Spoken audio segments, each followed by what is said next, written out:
Welcome back to Tidbit Tuesdays. I recently had a military family member reach out because she had an issue she wanted to raise to both her local sheriff's department and her member of Congress, but she didn't know how to contact them. For today's Tidbit, I'm going to discuss the various channels of communication that you have at your disposal when trying to contact an elected official and discuss how they compare.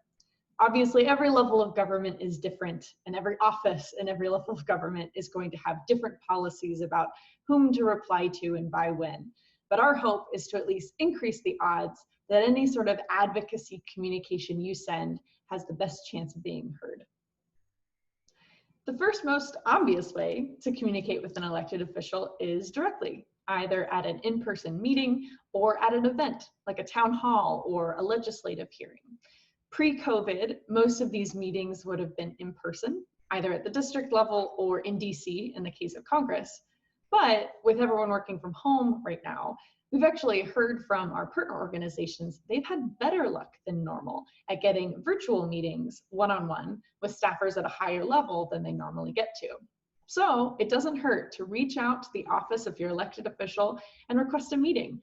You can make the request either by phone or by email.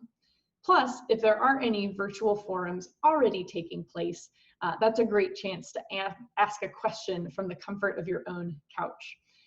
Face-to-face communication in any of these ways is one of the best ways to get your message to stick in someone's mind.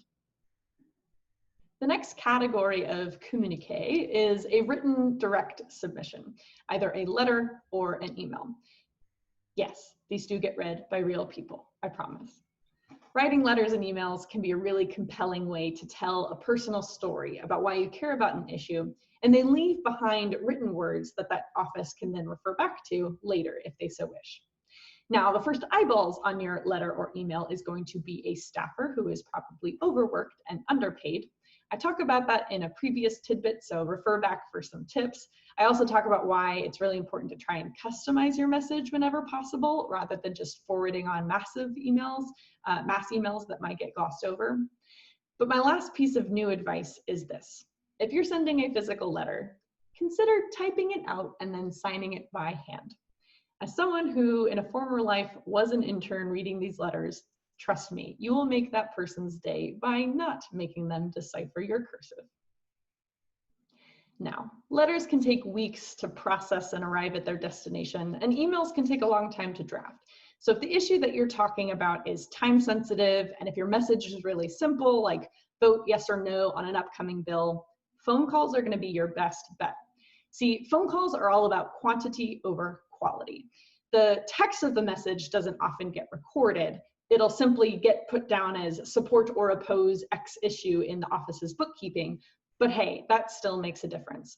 In fact, I remember there being one member of Congress who, on the floor of the House of Representatives, said that the #1 issue his constituents were calling his office about was the importance of making bird-safe buildings.